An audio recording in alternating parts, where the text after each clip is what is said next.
Ilker, assalamu alaikum. Wa alaikum salam wa rahmatullahi wa barakatuh. Jazakallah for joining me, man. Faisal, thanks for having me. All Appreciate the way from Melbourne, Australia. Yeah, all the way. That is very much appreciated. How long was that? 13 hours?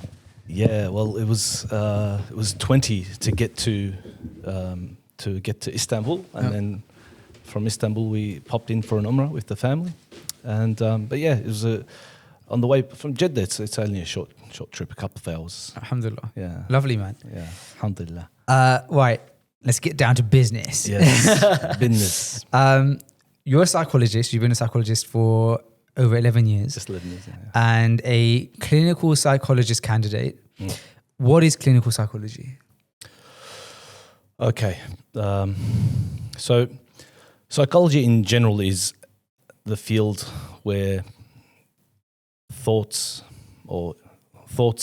emotions, and behaviors are studied.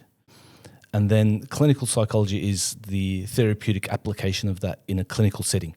So what that means is there are guidelines for disorders, right? And we can talk about different types of normality, but when we say normal, in this case we talk about statistical normality. What are most of the people, how are they functioning? What does their work, what does their study, what does their social life look like? And so if there's a deviation from that, if people become dysfunctional in a given area, we might call that a mental illness, or there might be there's a threshold, right? Just like you have a blood test, and if it's outside of normal range, then we need to take corrective measures, say in medicine. Whereas in psychology, if it's relating to behaviors, thoughts and emotions, if there's dysfunction in thoughts and emotions, then there are thresholds for intervening with that dysfunction. Whether it borders on some sort of deviation from mental health, and that might just be a slight correction, or if it's a more severe issue, like people might have heard of like depression and anxiety, or more severe cases like schizophrenia. I mean, the depression can be, critical and severe as well, but when they're a bit more sort of biologically and neurologically set and based, then that can be something that requires a step up with regards to the intervention. So it means that a clinical psychologist will assess and evaluate what the issues might be. If there's a presenting problem, that might be a solution or some sort of way to manage the dysfunction. So if people are not feeling well, if they can't explain what's happening in their lives, why their sleep's disturbed, or why they don't have the motivation to go to school anymore, or why they don't speak to their friends that they grew up speaking with, there's a loss of interest in something that they were previously very interested in, and it might be unexplainable, usually either by observers if they're say their friends or family. That might be a cause to kind of think about, all right, I need to have a professional, objective perspective on what's going on to get a breakdown on why this is happening and what's the way through. Right. And would a clinical psychologist essentially look to medicate, or would there be processes before that where they would look to see if there are cognitive changes that a person can make, kind of maybe through a behavior change or analyzing patterns of behavior and things like that? Yeah, so I'm pretty sure this might be an international thing, but in Australia, psychologists don't have prescriptive privileges, which means we don't prescribe medication. We're educated in psychopharmacology, which means we understand what medications do, but usually the general practitioner or the family physician will write those prescriptions depending on what's indicated, depending on sort of what the issue might be. And so to answer your question about, in conjunction, if there's a thought disturbance, which might be sort of a cognitive issue or something, how we're thinking about things, and that could be an intervention or a treatment program to help with managing those thoughts, right? If there's emotional dysregulation, if there's emotional issues, rapid anger, lack of patience, then that's going to be a different set of treatment goals or different interventions. Does that make sense? Yeah, it does make sense. So, would you label yourself as a therapist, or is that label a little bit? Is it too loaded? Yeah, that it can come depending on. That can be. There can be a preconceived understanding of what a therapist is. Yeah. So therapy, anything to do with healing, if we just go with the root word, if you like, to the therapeutic process or something that's therapeutic. Soccer can be therapeutic. A drink of water and saying Bismillah can be therapeutic because there's a healing that's happening, however micro it might be.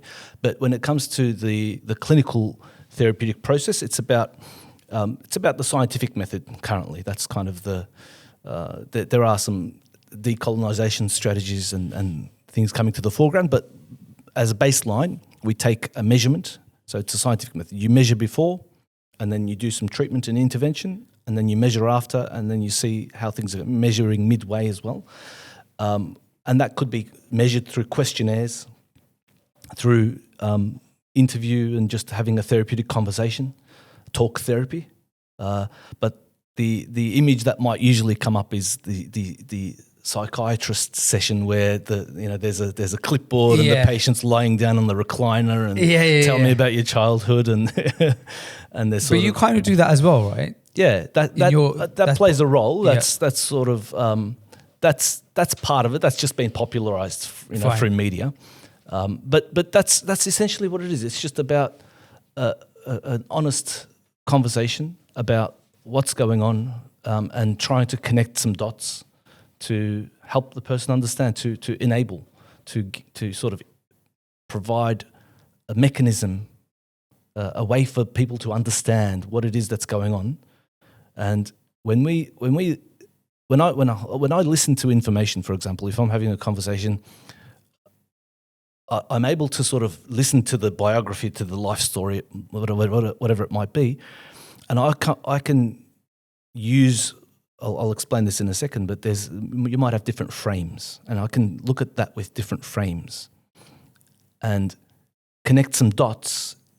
In terms of how I'm thinking about it, with the set of symptoms, with the set of problems, the complaints that are there, and then I might reflect those back to the patient, and then they might have an aha moment and go, "Oh, I never thought that was kind of connected," and then there's a sort of relief, and there can be sort of healing that comes from that. Just to sort of go, "Oh wow, I notice the pattern now where I didn't notice that before. I didn't think that was a contributing factor." Right. It's not a be all and end all, and it's not that's it. You're healed and you're cured, but it might be you might have hundreds of those over a course of therapy. Sometimes it could just be a quick couple of sessions. Sometimes it could be over a course of many years, A lifetime. Yeah. There's a stereotype with therapy that the therapist is kind of like this, and how did that make you feel, right? And it's like just listening and asking questions and not giving an opinion, not saying anything, strongly opinionated, I guess, or maybe even making any statements. More so, just like asking questions. A, is that true? And then B, I suppose, how do you go about it? Do you say it seems like potentially this is what's happening here, or are you like just listening and then prompting questions? Yeah, that's great insight, mashallah. So it can be frustrating for people to come across that, where it's too objective, it's too bland. Just tell me more, say more. That's common, and there's a reason for that, and that is to elicit responses with minimal bias, without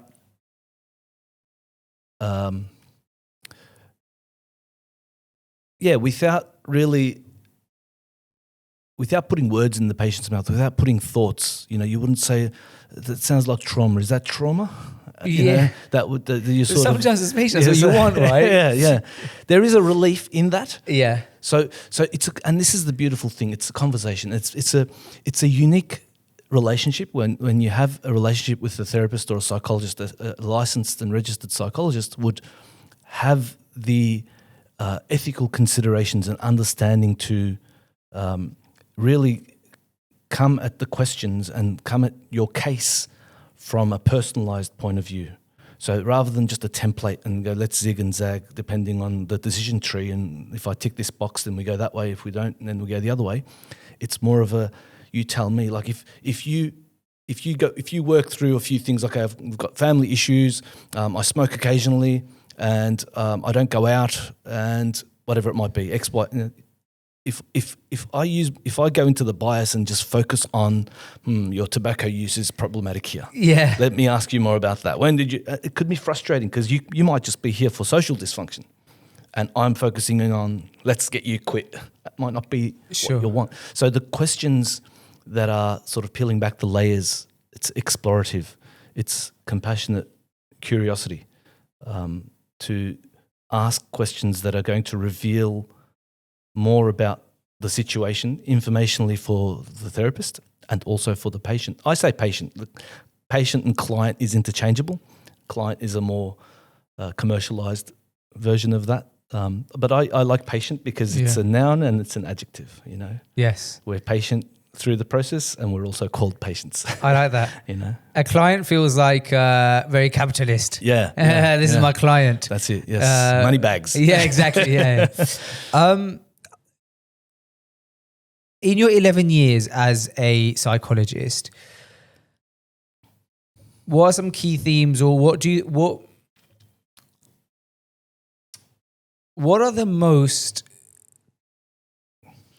the most common problem that people are experiencing when it comes to managing their emotions and life and their general life in here between their two ears? Yeah. I find that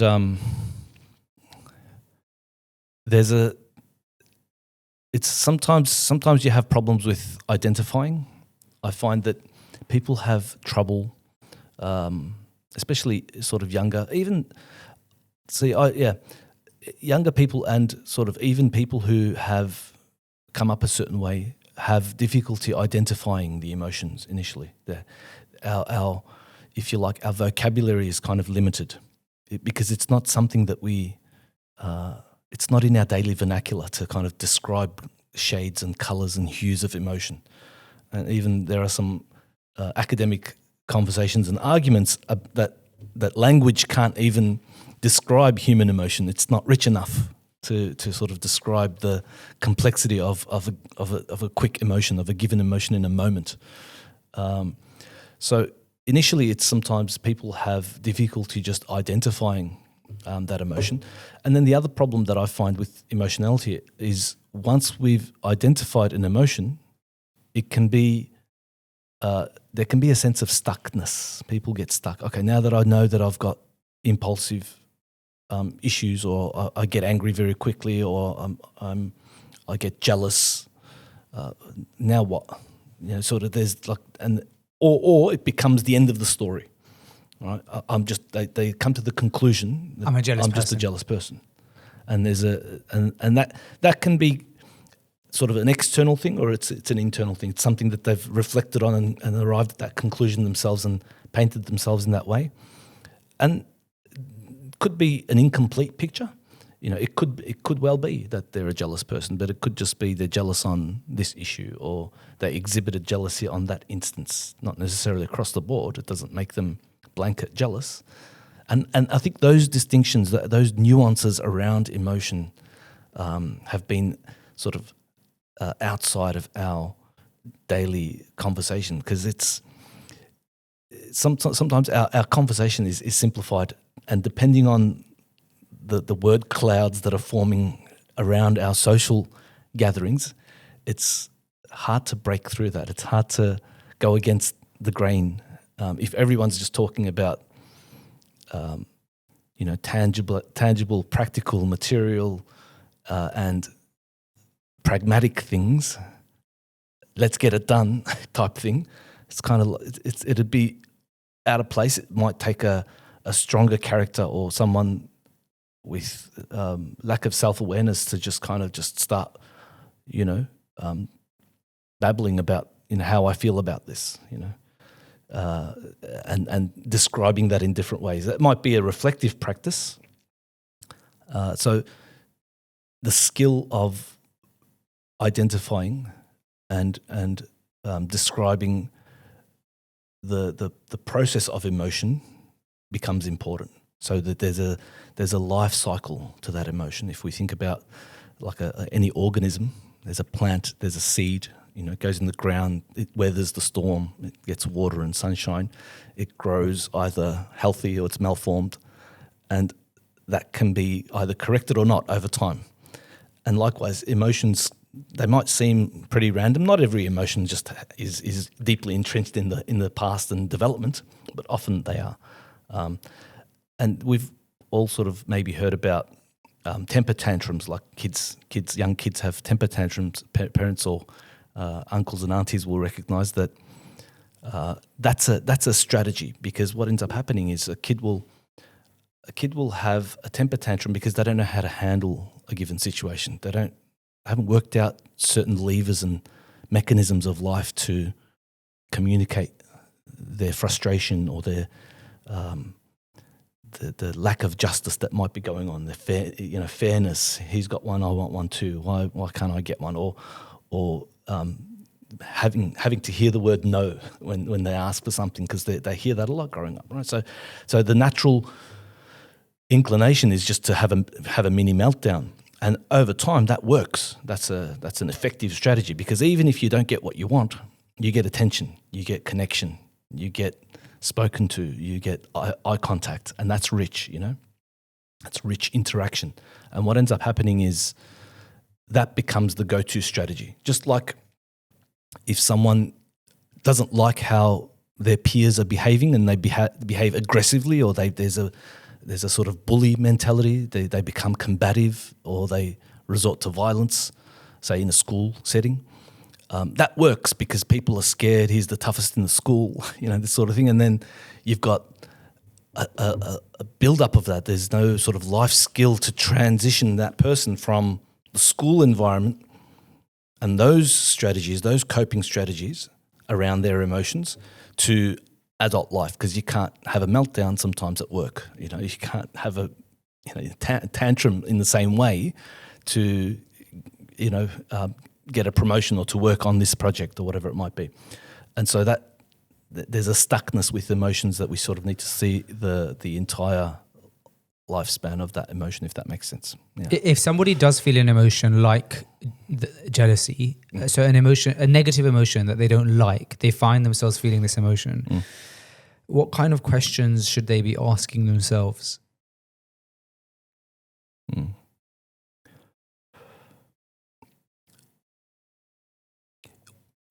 I'll kind of off the cuff, I suppose. It's where is it coming from? Is it happening in different contexts? Is it particular people? Triggers, we might have heard the term triggers. What are my triggers? If it's related to particular situations, if it's particular people, if it's something that's internal, if it's coming from within, if it's my own interpretation of reality, or if it's something that's poking me from outside, if I'm completely neutral and I'm just being taunted, then there's a reaction. There might be a reaction to that. So there's usually an interaction of this is not super academic, but it's not always just one thing in isolation, So usually it's a pairing of things. It's a learned response. So what should people do? Recognize what the emotion is and where it's sort of coming from. And again, sometimes we've got to be careful about this, and that's where someone that's objective and has that training to be able to correctly attribute. Yeah, I can imagine people often mislabel their emotions. Yeah, and that's where if the only colours you have are red, green, and blue, and you haven't been taught about composites and mixing colours and shading and lighting and all this, you're just gonna have a very basic painting. Yeah, everything's just be, this is stress. It's like, well, actually underneath Correct. that stress there's like anger Yeah. or whatever, right? Yeah. And so, for example, like, let me ask you, like anger, for example. Do you think, if I ask, and maybe listeners can think about this as well, but is anger a good emotion or a bad emotion? Well, I think by default bad, right? And probably most people would think that. And by default, we've kind of been trained to think of that as a maladaptive, or sort of unhelpful. When I say maladaptive, it means sort of unhelpful, let's say. Yeah. So it's an unhelpful emotion. But there are some uses to anger, for example. Sure. Right? If I'm sitting on something uncomfortable and it's poking me, it's making my skin feel unwelcome, I'm gonna adjust. I'm gonna move. Sure.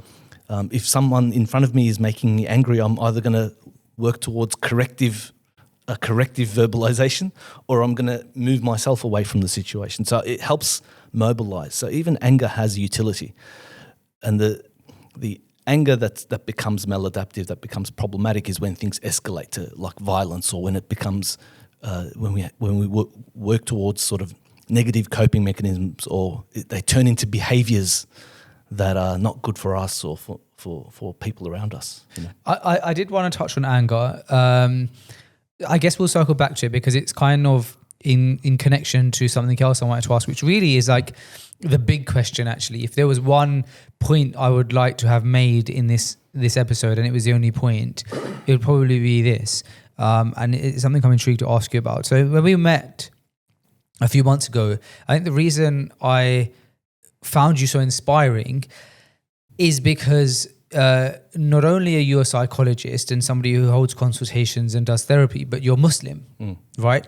And I think that as somebody who thinks by talking, like, as you told my wife, I was like, I think my brother the other day said to me, you always do this thing when you talk where you start listing things out. Yeah. And he was like, it's like you're thinking while you're talking. I said, that's exactly what I'm doing. I was like, when I'm talking, it's bad because I have to have a filter between my brain and my mouth.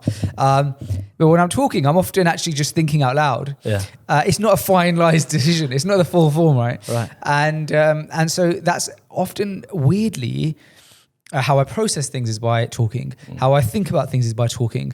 I think people around me might find that difficult because then it might sound like it's a decision, but it's like just thinking, right? Anyway, the point is that so I've always seen that there is some benefit in therapy. Yeah. The issue that I've always had is that Islam plays such a big part in my life. It's actually the ultimate force directing every decision of mine. I think about it 24/7. I don't really make a decision without Islam being at the forefront of that decision. Well, hopefully that would be that's the goal, right? But it takes over my entire life is my point. So to have a therapist who doesn't understand that and doesn't understand Islam, I think would be really difficult, because I would feel like I'm okay. In one way, I'm able to kind of process some of my emotions. I feel a bit angry when this happens. We could potentially find the triggers and say, well, is there a way where you can remove that trigger or whatever? So I can see some benefit, but I would always feel like there's a huge missing element, which is, but you don't understand like the reason I live my life, or why I make the decision, or why certain things make me angry, or I might even feel a sense of, you don't know what you're talking about, and I don't mean that in a disrespectful way, but more so in a way where, let's say for example, Islam is so certain on something, right? Then it becomes difficult. But the therapist, because perhaps there's some khair in it, is advising something that opposes to Islam. There's khair. I remember this sheikh, right, once saying that, like, because something is haram doesn't mean there's no good in it. It just means that the bad outweighs the good, right? And so like you can look at something like, alcohol and say, well, a glass of wine after dinner is beneficial. Yes, but the damage of alcohol is so vast that Islam, what it does is it cuts problems at its roots. And so I remember when I went to have a consultation with a cardiologist, I had a bunch of tests done on my heart when I was getting some chest pains, and it ended up being like related to a few different things, but alhamdulillah not to do with the heart. It's asthma, things like this, right? Allah grant you shifa. I mean, anyway, when I was there, one of the things that he said to me was, try listening to music. Because that will keep you a little bit calmer, and especially with breathing, there is some direct kind of, I suppose, effect, right? But that's an example of where I'm being given advice that kind of, for me, goes against how I live, right? Yeah. And that becomes tough. And so that's a really long way of me saying that the reason I was so inspired by you is that you're both a licensed and registered psychologist, who can understand and help untangle some emotions and some behavioral patterns, whilst also appreciating and accepting a person's Islam and their religion. Have you found that beneficial in your consultations? Do you have Muslim patients?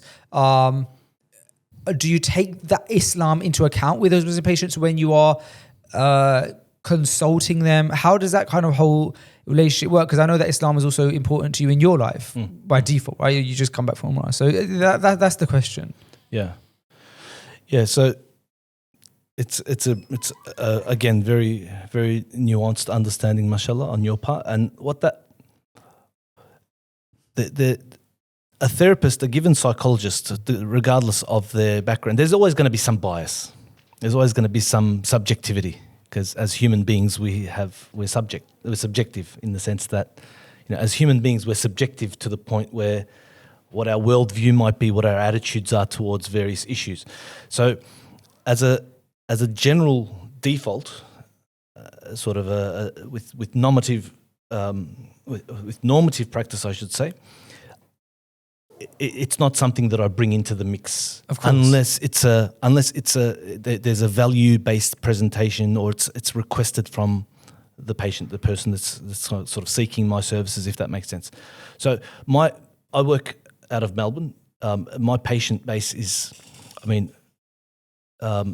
it's about, I'd say 30-70 split into 30%, 70% split. So 30% non-Muslims, let's say, and then 70% because of the area that I'm in, the demographic and the population that I'm working with. They seek me out they either figure out somehow that I don't have Muslim in front of my tie. That's really surprised me, because I would have thought it would be 37 split the other way. Yeah. So maybe if I say it's 70-30 Muslim, non-Muslim. Yeah. Right. And but I would have thought it would have been the other way for some reason. Right. Yeah. And that's teetered. That's kind of changed. That's always in flux, depending on what's happening. But more recently, it's become increased. So why did I raise that? Because if it's a value-based presentation, if it's a clinical presentation, or a patient is presenting their symptoms to say, here are the issues that I'm going through.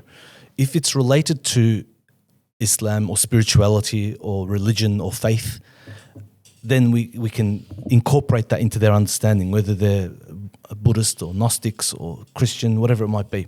So we adapt, we ask about what's their understanding, what's their formulation of belief. And even amongst Muslims, we're not a homogenous group in that sense. Sure. And we have different legitimate flexibilities in our belief. And so it helps to even know that terrain, to understand that landscape. And it doesn't mean to say that a non-Muslim therapist wouldn't understand. They might not have that level of insight. If they've had training around that, then they'll have that nuanced understanding. So it does help. It does help. And I was talking about frames earlier, different frames. And that's another frame. That's just another frame, sure. The spirituality frame. Just like you might have the biology frame, you might have the pharmacology frame. And if we imagine frames as kind of lenses lenses on our eyes with which we sort of look at the world to see what's going on, the more frames you can bring in to the situation, you can explain it from more angles to kind of see the interaction, how the dynamics are affecting that situation, given that question in that situation. So, alhamdulillah, I'm able to bring that frame into the foreground if it's requested. But sometimes I have, for example, I have non-Muslim patients. Sometimes I have Muslim patients that they're not there for spirituality. It helps. They're comforted by having the optics of a Muslim therapist, but their question or their problem, their crisis that they're experiencing is not spiritual or faith-based in nature. Right, and inevitably, because they're seeing a licensed psychologist, by assumption it would be that they are looking to tackle their behavioural issues and more things on the cognitive side of things, right? They might have had a work injury, or they've got problems with their parenting, raising their children. Sure, they're not really asking about spirituality, and even then, I think it's important to again disambiguate to differentiate between what a therapist or a psychologist does. What a sheikh or an imam might be able to do. And that's actually one of the things that I've had some experience working with is community leaders and imams bridging that gap. Sure. I suppose my point was that it's comforting knowing that there's psychologists like yourself that can at least understand that perspective, as opposed to a Muslim patient who still wants to figure out their behavior, but dealing with somebody who they perhaps feel like they doesn't understand them, right? So I suppose that was a point there. The lead up question, or kind of the follow on question after that was going back to anger. I was going to say that there's a very famous hadith where a man came to the Prophet sallallahu alaihi wasallam and he said, "Advise me," and the Prophet sallallahu alaihi wasallam said, "Don't get angry, la taghdab." And the man said, "Again, advise me." And he's just asking general advice, right? And the Prophet said, "Don't get angry." And then he said again, "Advise me." And he said, "Don't get angry." Sallallahu alaihi wasallam.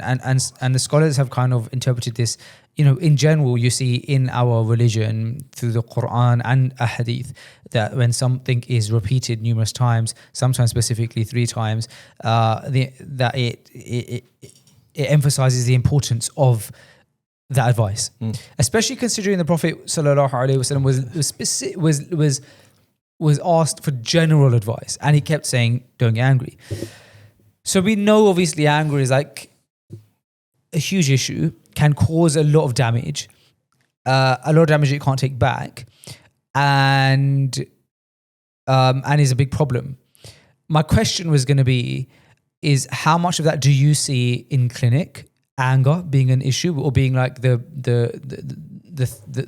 thing that the patient is struggling with that could fix a lot of the issues, and what kind of practical advice do you give to individuals to try and help them with their anger issues? Yeah, mashallah, and it's an important one, because my personal opinion about that is we don't want to over pathologize anger and just make it bad. We don't want to delete the anger out of people. If it's problematic, because jealousy could be equally destructive, or gluttony, sort of having an uncontrolled nafs, could be equally destructive. What does gluttony mean? Kind of overfeeding, overindulging, overfeeding the primordial self. Okay. So what we understand to be the nafs. Fine. Sort of not knowing when to stop eating, for example. I see. Or not knowing when to stop buying. There's a sense of the temptation. We're not able to control the temptation of whatever's in front of us. Sure. The desire. Sure.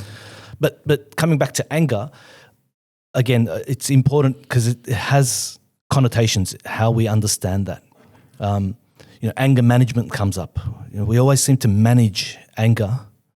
And what about other elements that might be leading up to anger? It might present as anger. It might kind of surface as anger. kind of like the kind of like the pimple that pops up in front of on the surface of the skin, but beneath the surface there's something else going on. There might be other issues that lead up to that. Just like emotions might swell up to kind of surface as anger, it's important to sort of reframe it, to see it as a potentially healthy element as well.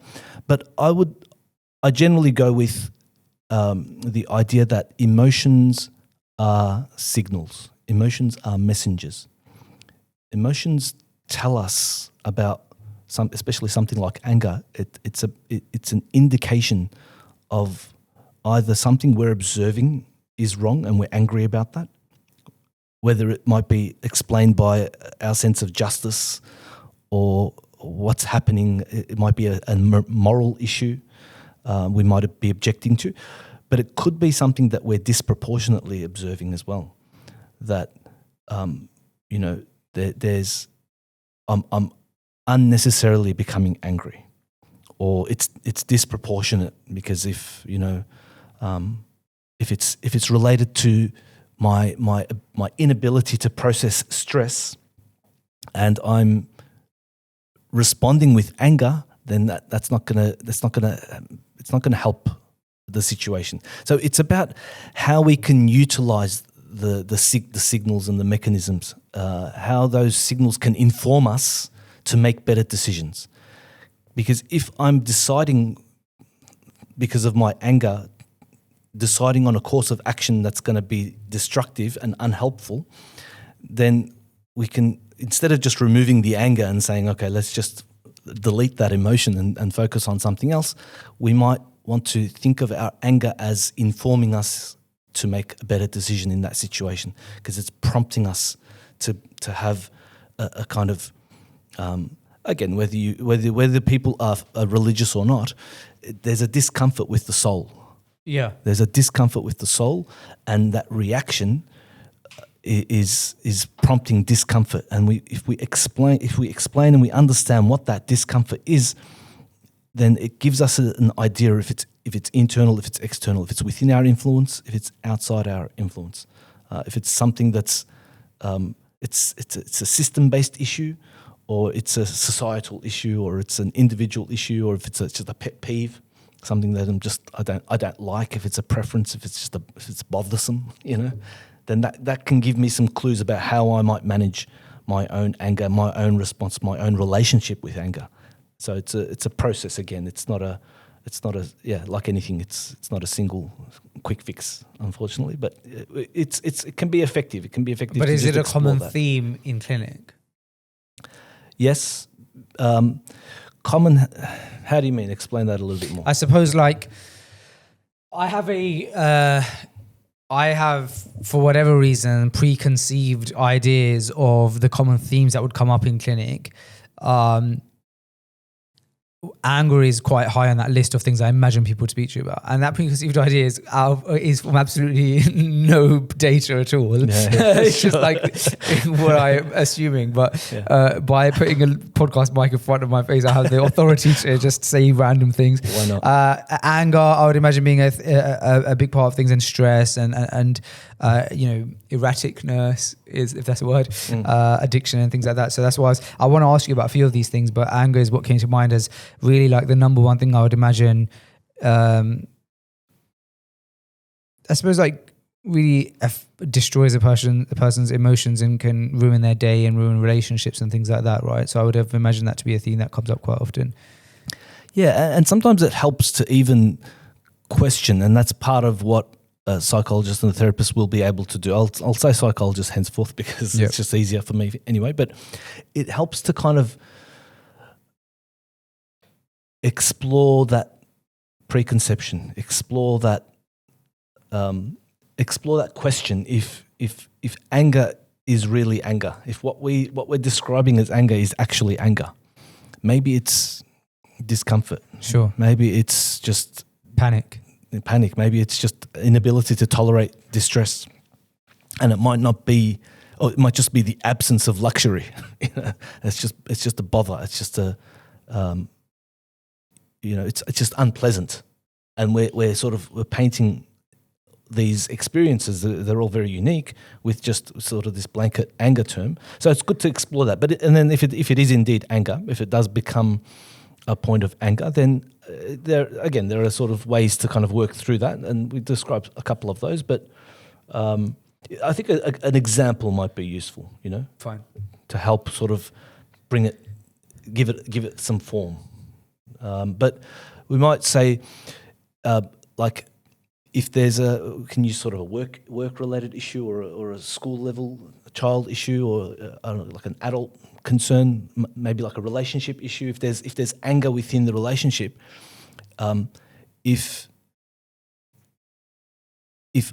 if I hear something, let's say my wife says, and I'm uncomfortable with that, and it turns into anger because I didn't get what I want. Yeah. Is it because my expectation is unreasonable?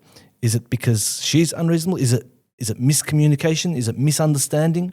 Right, there's a lot more layers to it than just being able to label it as anger Right. and saying, okay, I need to fix anger. Yeah, if I just take a snapshot of that moment and you see me walk away frustrated, seemingly angry, Sure. yeah, then it's gonna look like anger, isn't it? But if you sort of explore it a little bit more and you understand it a little bit more. Sure. Okay. I just want to move on a little bit to another. Earlier we spoke about kind of some we've actually throughout the episode been speaking about different kind of stereotypes related to psychology. One of them is, this idea that a person's childhood has an impact on their life, right, going forward. And I want to ask how much of an impact a person's childhood does play on their life going forward as an adult. I know that's quite a generalized question for such a is a big question to ask.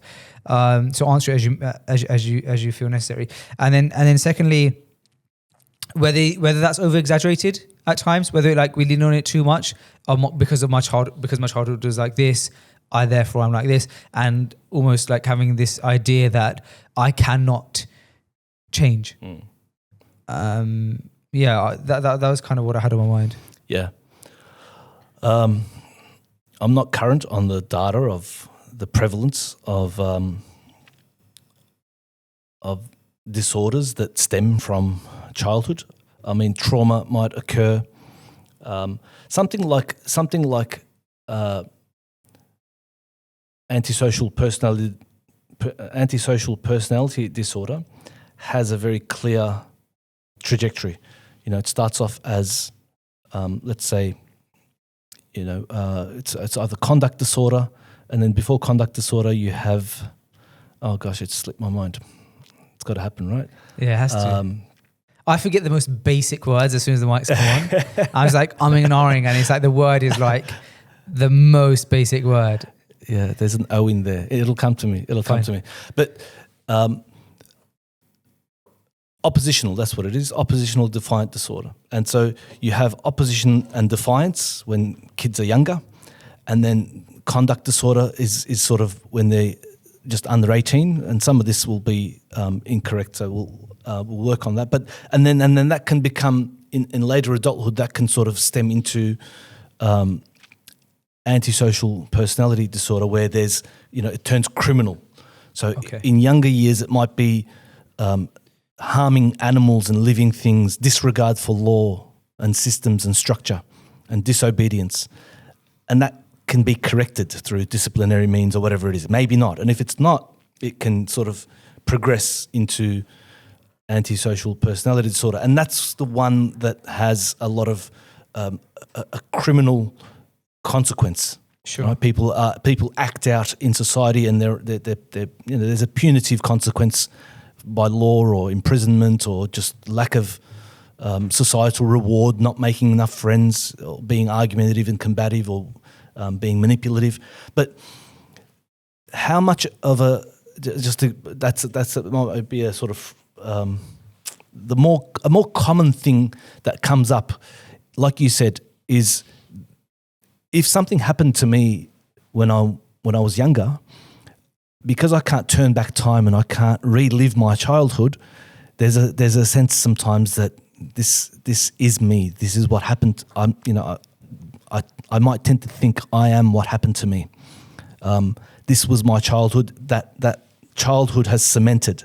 It's crystallized. It's not going to change because that memory, we can't revisit and change that. We can't manipulate that. So the good news is that even if in adulthood something happened as a result of my childhood, that's a learned response. That's a learned experience or a collection of learned experiences. And the good news about that is that things that are learned can be unlearned and relearned. And so that can offer some hope about even traveling back in time, if you like, figuratively, and allowing us some sort of access to fold away and peel away some of those layers as to why those maladaptive behaviors are occurring. Why if as a result of my childhood, whether it's relationship issues or it might be just a fact that I misunderstood. It might just be, I'll tell you a funny story. My father, when I was growing up, he would say, don't look in the mirror too long, you'll fall inside, And there was the earlier Superman movies. I don't know, just lots of tangents here. The earlier Superman movies, there was with what's his name? Something Reeves. It slips my mind again. But in one of the movies, I think it was part 2 or 3. The villains of the movie, they get trapped. They get trapped in like this kryptonite type mirror structure, and they're like banging at the mirrors. They're like imprisoned in this 2D structure, and they spin away into space. And that was terrifying to me, right, growing up. And so when my dad said that, I connected that visual from Hollywood. So I was just kind of like, I'd never had a problematic relationship with mirrors. Maybe I was going to say, but just simple things like that can kind of stick in people's minds and kind of make them behave in incorrect ways just because of something that was said in good faith with good intention, but taken too far, that could be I could start having problems with my self-image, and I could have eating disorders that develop as a result of that. So if we explore that and kind of go, how true is that? Is it just a simple thing? What are the facts? Will you if I had that actual belief that I was going to get stuck in a mirror? How factual is that? How true is that? Have you ever been stuck in a mirror? Has anyone been stuck in a mirror?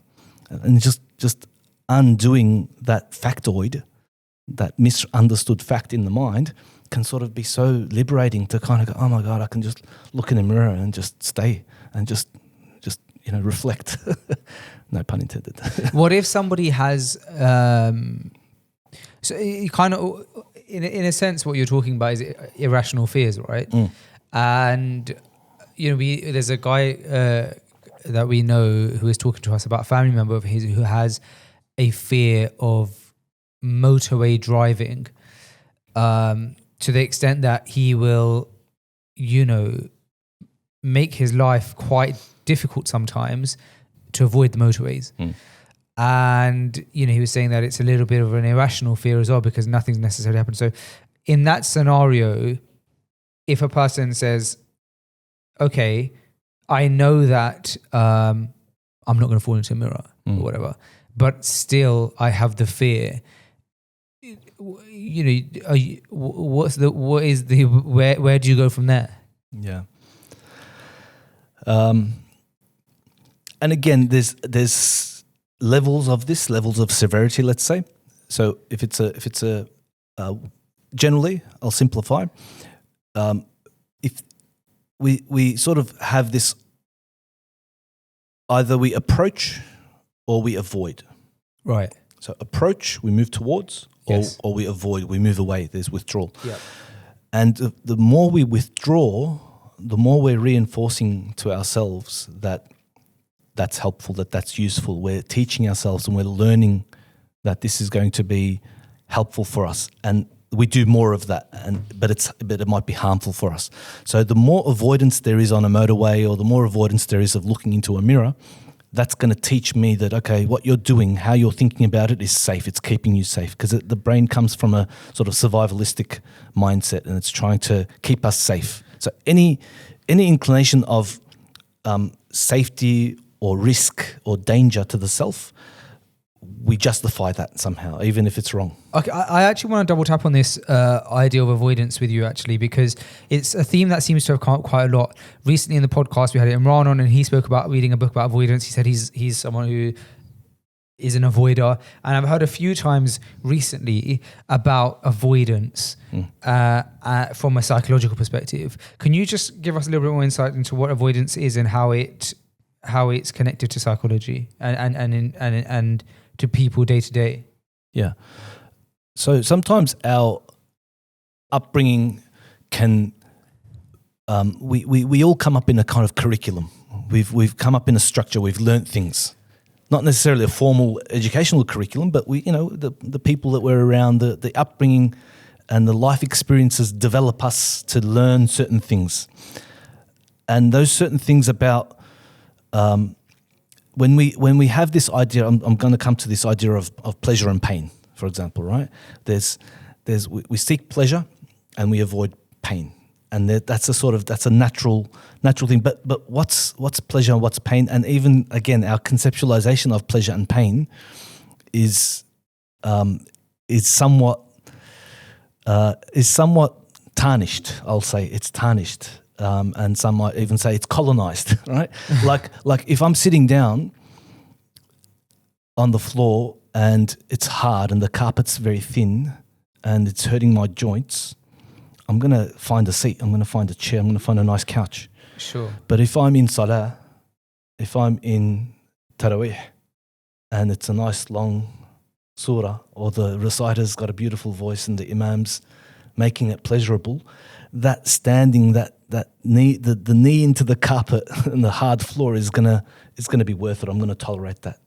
So it changes. So on that, I want to give a practical example of this. Just on the pleasure and pain thing. So you're saying that we tend to avoid pain and go towards pleasure. In a scenario, I'm just thinking of a practical, actual example of somebody when it comes to like saving money, for example, right? And avoidance with saving money. Yeah. So somebody's like, if somebody is avoiding, they have an avoidance problem when it comes to saving money. Are they? What it sounds like to me is that they are essentially seeking the pleasure of, I suppose, spending now, and the pain of putting their money away. Yeah. But really, that pleasure and pain changes if you zoom out and look at it over a long-term period. All of a sudden, there's pleasure in having money in your bank account later, and there's pain in a bill coming to your door that you can't pay because you don't have any savings. Yeah. So all of a sudden the pleasure and pain have turned around, right? Yeah. What we might initially see as pleasurable in the moment, instantaneous pleasure, might turn into pain later on. So in that, if we've got a sort of momentary vision of things, our perspective becomes, myopic and microscopic, and we're just living in that moment, then we're going to make decisions that are momentary and instantaneous.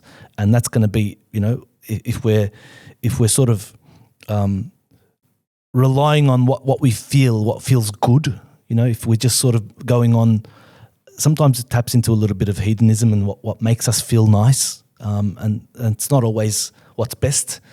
And again, there's interventions around this. But yes, the avoidance of pain in that moment, because it's going to be painful to not make that purchase or not spend my money in that direction. So to avoid regret or whatever it might be, I'm gonna go ahead and I might buy something or whatever it might be. But yeah, the avoidance of pleasure, the avoidance of pleasure in that instant moment. If I'm able to delay that gratification and seek longer term pleasure while let me collect my thoughts here. If I'm able to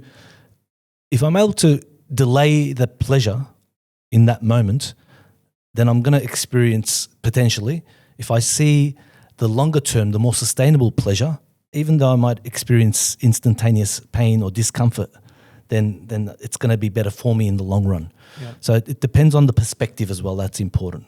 Okay. I had a friend who That sounds really negative, doesn't it? I had a friend. He is no longer my friend. I have a friend, and through the friend, we were on a car journey to a football match. This is all irrelevant information for this, but I guess I'm painting a picture here. And the mutual friend was a psychology student, or he had just graduated. And we were just speaking about psychology and things like this. But it was in the field of, it was either in the field of clinical psychology or psychiatry, and I can't quite remember. So forgive me, because I know they're not one and the same. But anyway, we were speaking about bipolar nonetheless. And I want to know your opinion on this. He was basically saying that when you look at, what's the correct term for it? Illnesses? Yeah, illness or... like bipolar. Yeah. He goes, there's one common factor that you find in them if you like scale it back, and that common factor is stress, and that not being able to manage stress in the right way, letting stress affect you a lot, can lead to, I suppose, a lot of like, again, forgive me for my terminology because I don't know the right terminology, but like mental illnesses or something like this. So I just kind of want to touch on that idea of like, you know, whether you agree with that or how much of an impact stress and your ability to manage granular stress, granular, small, stressful situations, or your inability to manage those can lead to larger kind of mental issues. Yeah. What role does stress play, I guess, is the question. Yeah, so I'm thinking about stress tolerance, our ability to tolerate stress. And so in the absence of being able to tolerate stress, we're going to run out. There's a kind of mental energy. There's a sort of emotional energy. And when that wears down, it's like a fuel tank, just like physical energy. You know, you do enough reps. Like this cup is very light. It's not very heavy, but if I just hold that arm out, eventually that muscle is going to become fatigued. Sure. However light or heavy the thing is, and like that, stressful situations have a bearing weight, and not everyone can tolerate the same. We should have a competition to see how long the cups are going to be held. But we can carry the stress for a certain time, certain situation, within certain temperatures. All these things, there are experimental designs around them. But just generally speaking, generically, let's say, if my ability to carry stress is very limited, then I might develop behaviors or reactions or responses that are not healthy, because I want to get away from the distress. If you think about it from that mechanistic point of view, what's the reason? What's happening there? How does the equation work? Because I'm tolerating stress. Let's say talking to you is very stressful.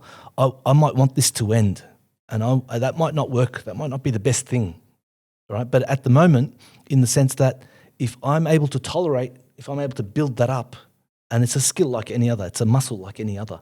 So it comes with training. It comes with kind of practice and repetition that you mentioned earlier. But so we can look at things like distress tolerance to build up how to tolerate stress, learning how to react and respond to it, being aware of it. Sometimes just awareness takes the bite out of the situation. That can make it less stressful. Like if I know that this is going to be a stressful situation, you're going to go into a public speaking event, or you're going to swim in cold water. You're going to have an immediate reaction, right? If you hold on, if you just wait, you'll get through it. You'll be less stressful in 30 seconds. If I know that, I'm less likely to bail out of that situation. Within the 30 seconds, I can hold on for a bit longer. Are there any quick fixes or tips that you can give for stress management? I would say it's a holistic thing. It wouldn't be just about a couple of strategies and tools. That's important, but lifestyle. I think it's lifestyle. Food can play a massive role if what we're eating is creating high blood pressure and erratic digestion patterns and things like this. That's not going to help. So physical fitness can be useful as well to kind of curb to sort of curtail the curve and to reduce the effect of stressful situations. Depending on what the source of the stressful situation might be, if it's social, just expose yourself more to that. Become more engaging. Is that exposure therapy? Is that what exposure therapy is? Yeah, it's exposure therapy, and becoming more and more. Again, there are different kinds of exposure therapy, but to use I can use an analogy to explain what that means for some of us that might be new to that. But exposure is when we confront what we're avoiding, what we're distressed about. And so the example might be if I'm afraid of swimming pools, if I've got an irrational phobia around swimming pools, exposure therapy might be just to have a conversation about water, first of all, before even touching the pool idea. It's just a conversation. It's just a conceptual understanding. All right, let's not even say the P word. Right? Yeah. Let's just talk about pools and that's what happened. Let's just talk about don't think about a pink elephant. Yeah. Let's just think about pools. Let's just think about lakes and bodies of water. So that might be a sort of imaginal or sort of, we might go and visit and drive by a pool and just say, okay, hey, look, there's a pool center in there. It's not going to harm you because you're outside in the car over here. The pool's inside, and that might be confronting enough, depending on how severe the phobia might be. The pool's just an example. Substitute that with whatever else. But then you've got something called flooding, and then you've got this idea of graduated exposure. Flooding might be where I just plunge you into the 2-meter pool into the middle and say, sink or swim, you got to get out. That's how my father-in-law taught his kids to swim. He threw them in the deep end. Right. Yeah. Exactly. There's wisdom in that, right? Yeah. You learn, but you learn very quickly. Yeah. But it could be, and that's why it's important. And it could be a secondary trauma. It could be something that, like, okay, I was already afraid. Now my fears are confirmed. Now my trauma's deeper. Right now, I'm going to go and live in the desert. Yeah. Exactly. Yeah. So. Whereas what might be useful is a sort of graduated approach, and it depends. And you have these conversations with the patient at that moment. You say, okay, here are the options. This comes to informed consent, where we have to engage. We have to understand what are the potential consequences, the effects of a given therapy, of a given intervention. Full disclosure, no hidden mystery, secret stuff. It's straight out. It's science-based. It has evidence behind it. We say, okay, we can kind of walk into the pool and just dip our toes in a little bit, and then when you feel comfortable, we can go down a step, head into maybe 40, 50 centimeter water. When you're comfortable, let's get up to our knees and then move in slowly up to our waist, and then when you're comfortable, we'll keep working towards that if that's the starting point. But yeah, again, sometimes it just depends. If someone just will benefit from a flooding type exposure, a kind of a deep end awakening, an exposure that might work best. Before we started the episode, I asked you, is there anything that you want to get out of this podcast? And you said that your only goal really is to demystify, I suppose, psychology, clinical psychology, therapy, the whole industry. Actually, you said the word industry, I think. Yeah, profession. Profession. Yeah.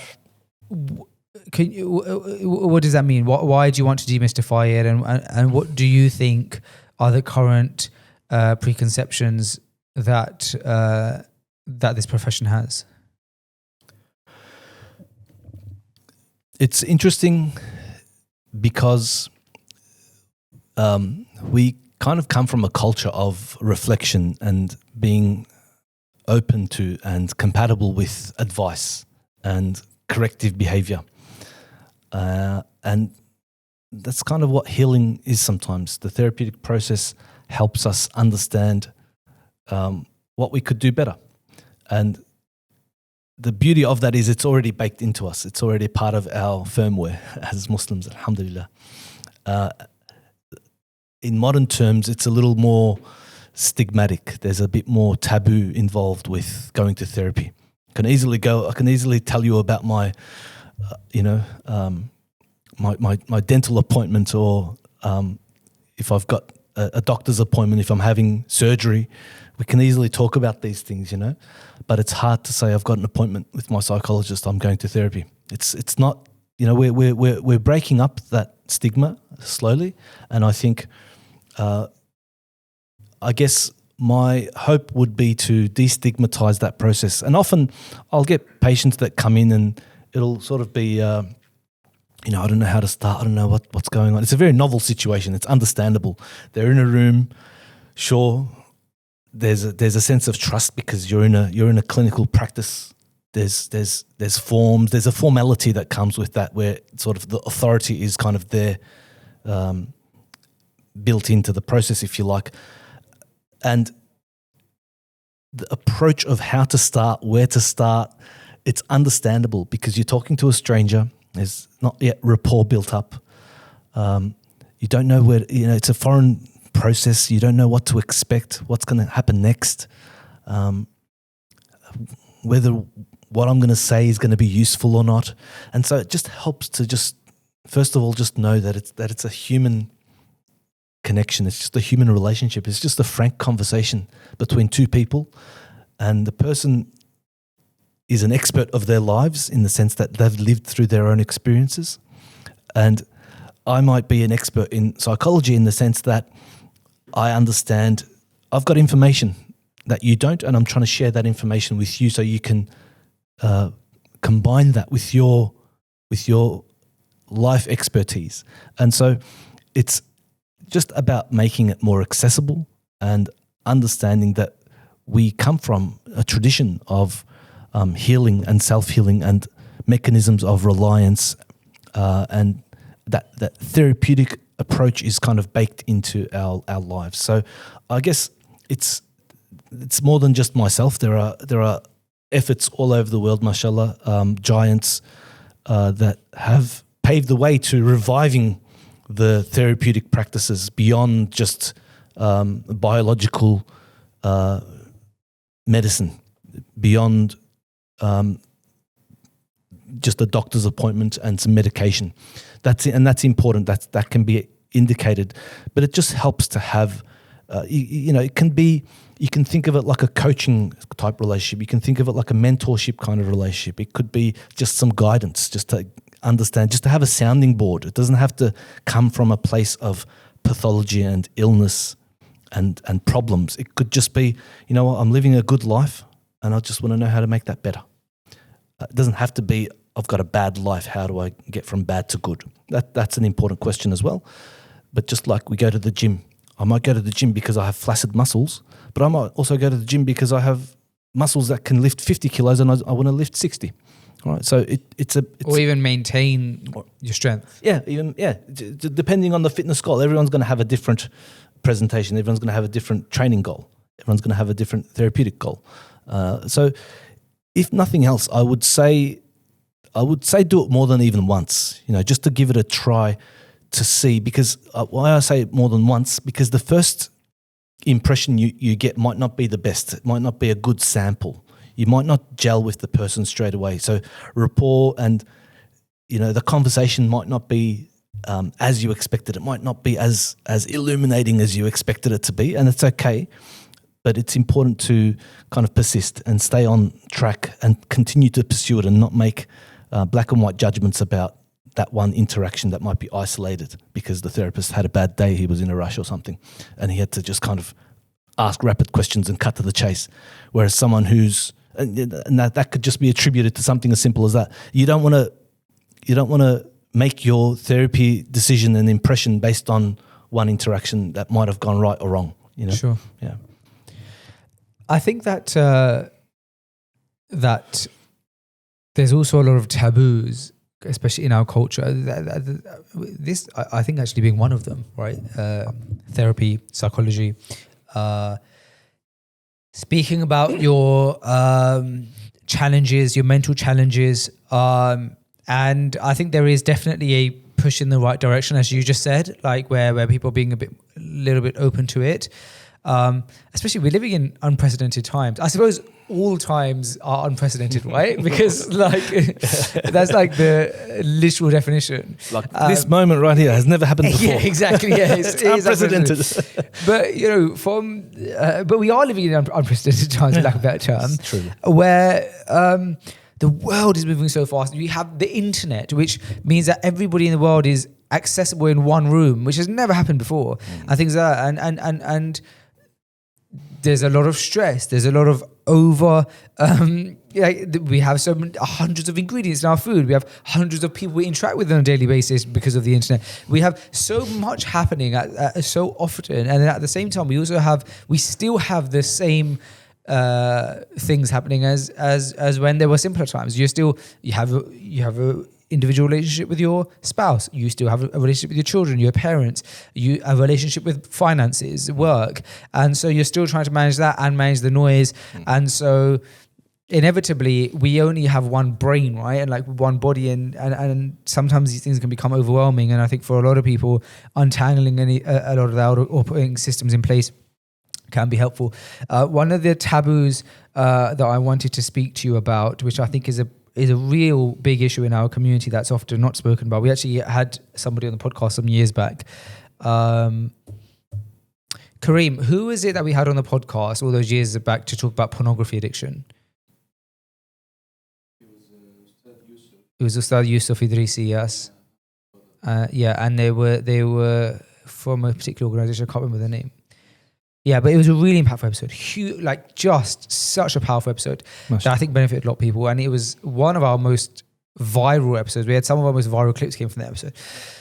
I think the reason for it is because they tackled the issue head on. And so I want to kind of ask you from the perspective of a licensed psychologist, this issue of addiction, less so about kind of substance abuse and more so about I think something a lot more prevalent in behind closed doors, which is pornography addiction, and how it's kind of destroying marriages, or maybe even if you take out marriage, even if you look at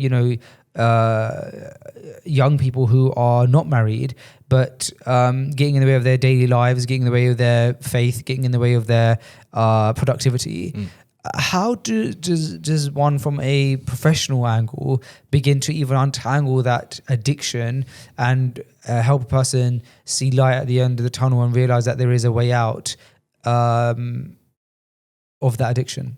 Yeah, it's a big problem. It's a potent problem. Like you said, dire consequences, and I think some sort of manageable takeaways. I think to recognize the habitual nature, it can become very ritualistic, in the sense that it's a habit. It's something that, and the brain likes habit. Remember what we were saying earlier about there's a caloric expense. There's energy that's used, and so the brain and the body likes routines. It's incredible that you say that, because we had on the podcast last year Dr. Fawzi Katranji. He's a sleep expert. He's a pulmonologist, but he also specializes in sleep. And he was saying the exact same thing about children and sleep. And he was like saying that children and adults, they require predictability, and that the body likes predictability and routine. And so that's why a child should have the same bedtime every day, because when they're not in routine and they don't live a predictable life, their body goes into panic zone, and that's when they feel insecure. And so I just wanted to pull out what you're saying. It aligns so perfectly. Absolutely. So routine and habitualness, and that makes sense. So we can interrupt that circuit. Fine, right? And then understanding that it can be either there's a self-soothing that's associated with that. There's a sense, obviously, there's a sense of pleasure that's artificial, that's synthetic, in the sense that it's not a natural or organic form of contentment, of satisfaction. Okay, it's artificial in the sense that it's made up. It's based on something that's not realistic. So there's that aspect of recognizing that. what ends up happening is because of that loop, because of that circuit, the reward loop that we've come to know, and we might talk about neurohormones like oxytocin and dopamine, serotonin even. If people have got preconceived notions about what happens at the end of that kind of behavior, then people might associate that, there's ridiculous information out there about how it's the sort of supposed benefits, if you like. Understood. Of I don't know how G-rated. Do you want to keep things? No, we can speak about anything. Yeah. Like just masturbation behaviors and the relief that it brings and how it's good for you, all this sort of stuff. So there's elements of that we've learned from media or we've heard it from here and there, and that might become a part of, that might sort of help justify and rationalize the perpetuation of that behavior. So recognizing, first of all, so there's a sort of conscious and rational education and re-education that needs to happen. There's a behavioral interruption of the ritual and the habitual behaviors that we've got to recognize in order to interrupt. And then to recognize not just the consequence, the destructive consequence of its effect, but also to understand what we're missing out on in the absence of proper connection. Understood. Proper relationships. I'm surprised you didn't speak about triggers, because in when speaking about, I suppose, the habitual nature of it. Yes, I would imagine that habitual nature is always begins with a trigger, or am I wrong?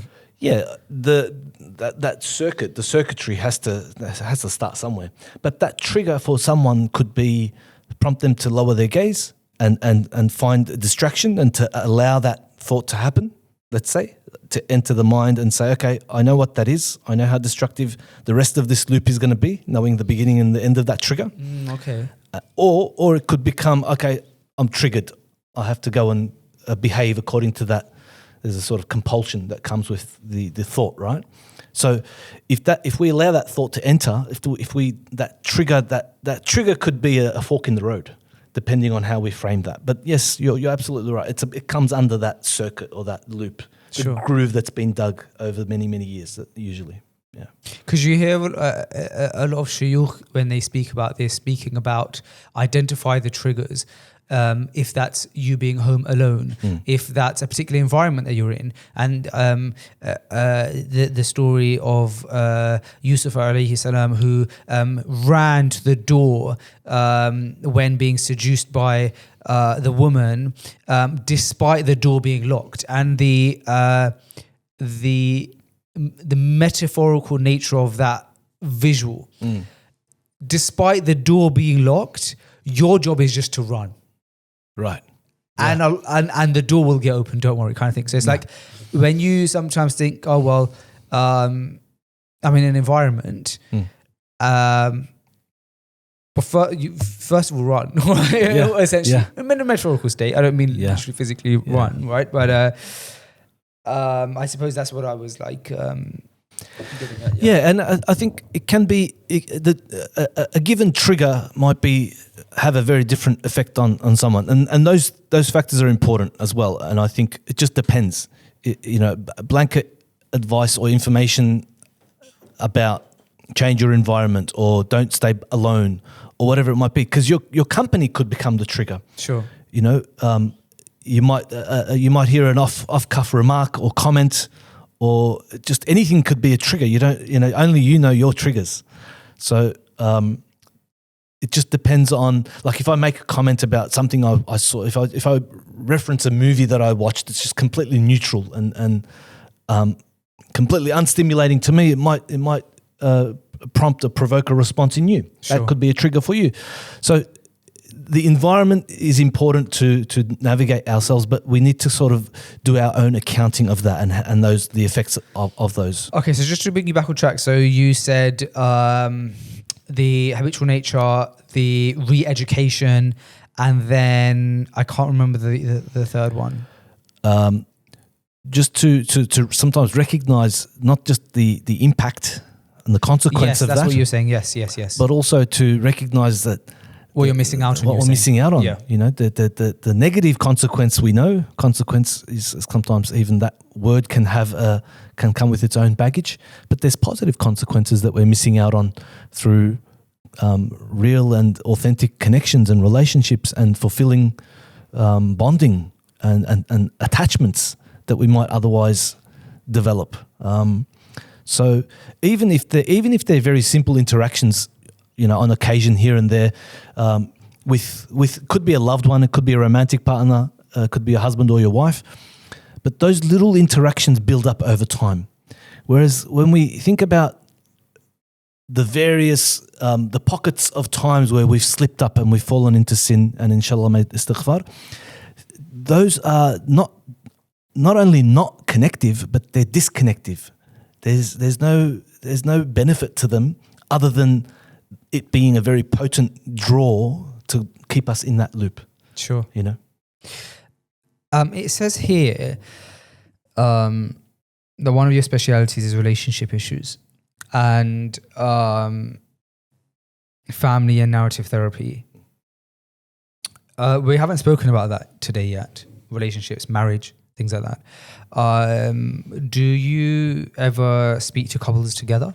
Or is it normally like you're just helping your existing patient has potentially issues in their marriage or relationships and kind of you're advising them?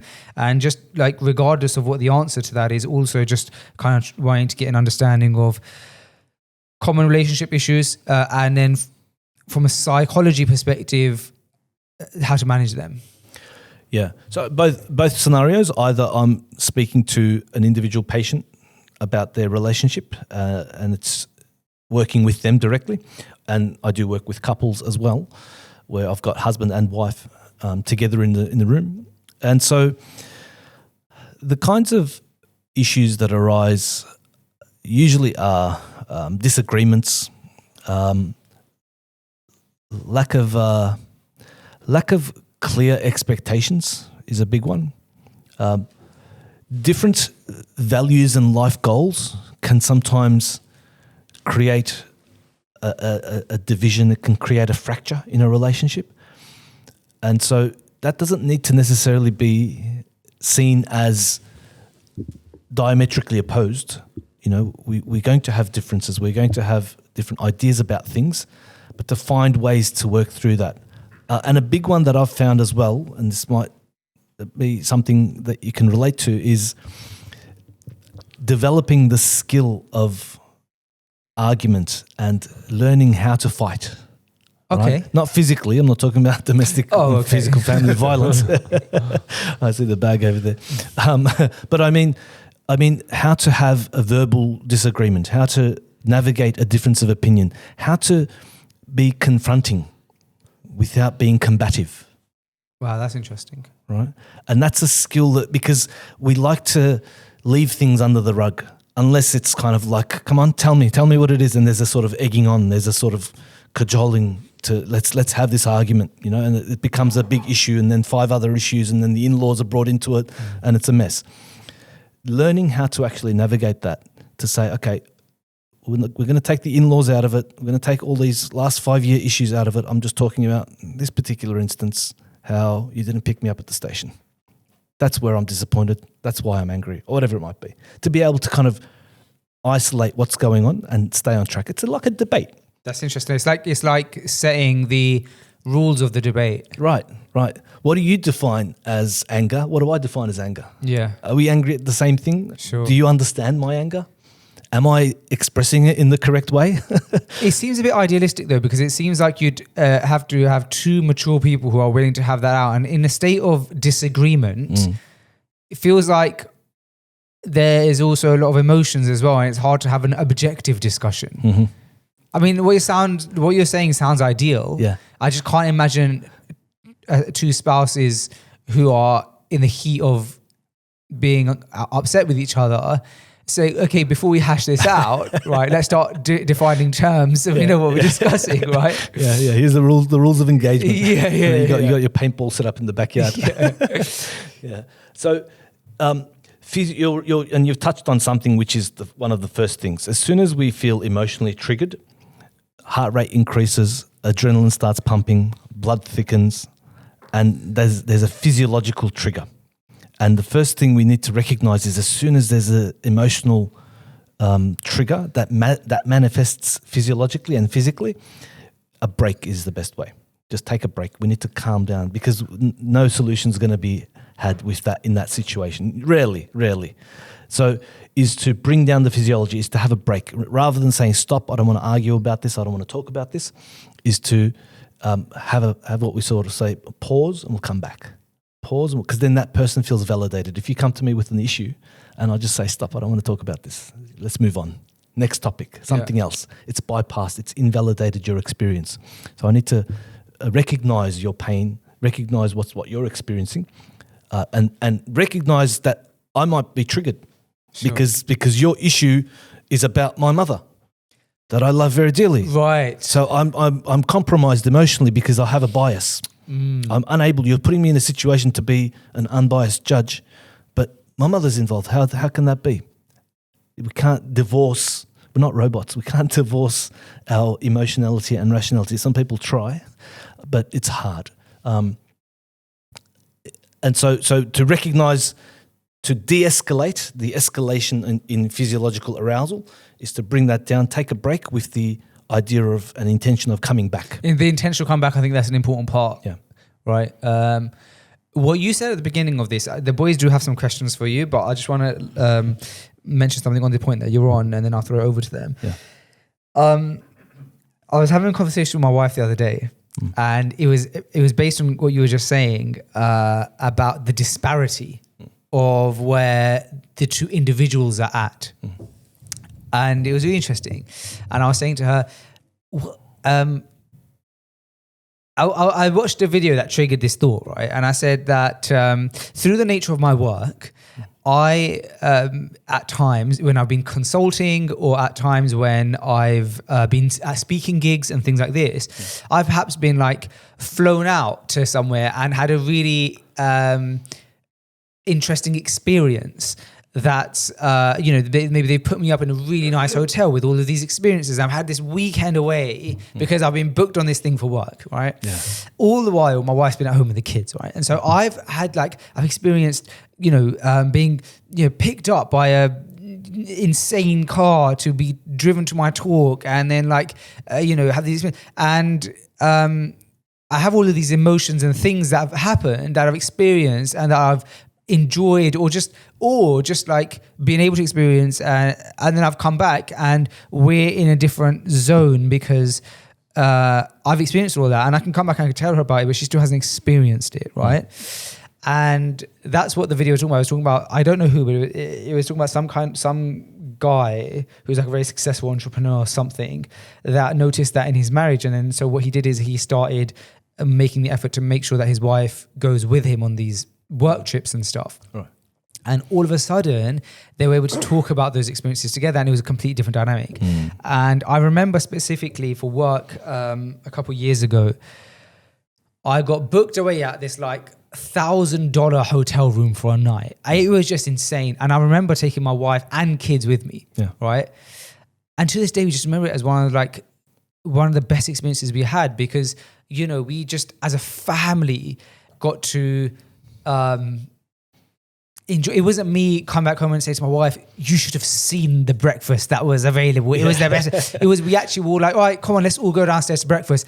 And just being wowed by this huge breakfast as we were overlooking like the horses and and it was just, the experience was so different. And even to this day, even though that the experience was about 2 years ago, we look at that fondly. Yes, for me it was work, I had to go to work, but it was like, to just bring them with me and experience a lot of it was so great. And I think that now that I've had that experience on both ends of the spectrum, one with me just doing it, like enjoying it or going through the experience alone, and then like coming back and not being able to really relate as effectively or even have the same emotions with it. And the second of them enjoying it with me, man, it does so much benefit for your relationship. Yeah, what a relief it must be, I'm sure. Like, because there's the gaps have been filled in. Yeah. Because in the absence, it's just a black box. You go, something happens, and then you come back. Sure. And we don't know what happens, and so the imagination fills in those gaps, and that can build up to resentment, whatever the case might be. It can do, yeah. But it's like, now- okay, you had a great time, and I've been here with 4 kids or whatever, all right? So Yeah. yeah. And so that becomes demystified, and then we see there's clarity. We have transparency in the process. Trust can build, and intent. So it can have a completely 180 effect. Yeah. It can completely depolarize what's going on. That shared experience, I think that's a beautiful thing. It's important to. I think it comes to priorities as well. Sure. To sort of think about what's happening here, so, and the explanation as well, like what you said. It's work related, and sometimes there's perks. I'm sure you could describe situations when it hasn't been so.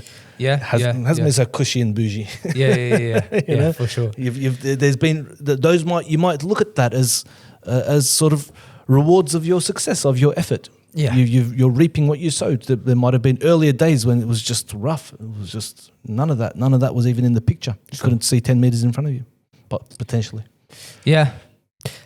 Boys, I don't know who wants to go first, but I'll hand it over to you. Okay. So you said, but Ibrahim is smiling ear tears. I'm expecting some big questions. These boys are ready for some psychology. Kareem, by the way, if you want to throw in some questions, feel free. Go on, Suleiman. Okay. You mentioned earlier to do with habits that they could be learn, unlearn, and relearn. Yeah. I want to ask you a question based on OCD, and I don't know if that's even to do with psychology. Yes.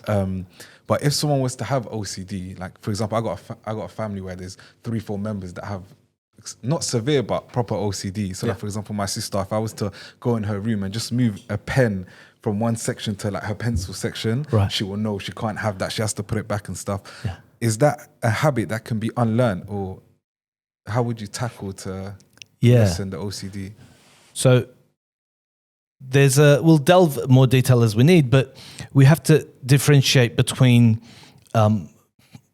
proper diagnosed OCD versus the colloquial OCD that we just say, like, I'm depressed today. Or I've got a bit of OCD regarding where this cup needs to sit, right? Yeah. But it might just be might be a pet peeve or a pet hate. So if it's something that, and then also the next level might be, if we're going to unlearn, if it's unlearned, are we going to learn to manage? Because we might not be able to remove that. And this might be surprising, but everyone kind of has that urge. We just have different levels of awareness and attention about this. So whether it's a pen being out of place, everyone sees that the pen's out of place, but different people have a different reaction to how they feel about where that pen should be. So it could be about learning to manage that. It is a learning process. So OCD proper has the two components there: the obsessional thought and the compulsion to behave. And so if we understand where the obsession's coming from, where it has come from, and then why the behavior of the compulsion gives us relief, then the learning can start happening there about repetition and understanding where it's kind of coming from, if that makes sense. Yeah. But it's not the goal is not always to remove it. It might just be to confront the fact and accept that this is just how we think. Yeah. When I say we, I don't mean your family collectively. but I might just come to accept that I have OCD, I have intrusive thoughts, I have ongoing disturbing thoughts about how things should be, and I have to manipulate my surroundings to do that, and I have to accept that, and now I have to build strategies to work around that. Okay. Whether it means changing jobs or working from home, or just learning to tolerate the fact that my boss doesn't use a coaster and there's always a mark on my desk every time he comes to talk to me, or whatever it might be, right? I might just have to learn that dealing with the coffee rings on my desk I'm just going to have to put up with that. It's not the end of my world. Okay. All right. Thank you. I have a question based on what I have observed, especially recently on social media. Yeah. You see, in my opinion, extreme ends of both opinions, where you'll see a lot of people say, more than ever now, it's okay to get help, it's okay to see a psychologist, it's okay to do all of this. Yeah. And then you see the complete other end of, you don't need to. It's weakness if you do all of this, especially from a man's perspective. Yeah. Have you found because of these polar opinions, there's been more or least resistance now to seeing psychologists because of the two extreme ends of opinions on social media that we see these days?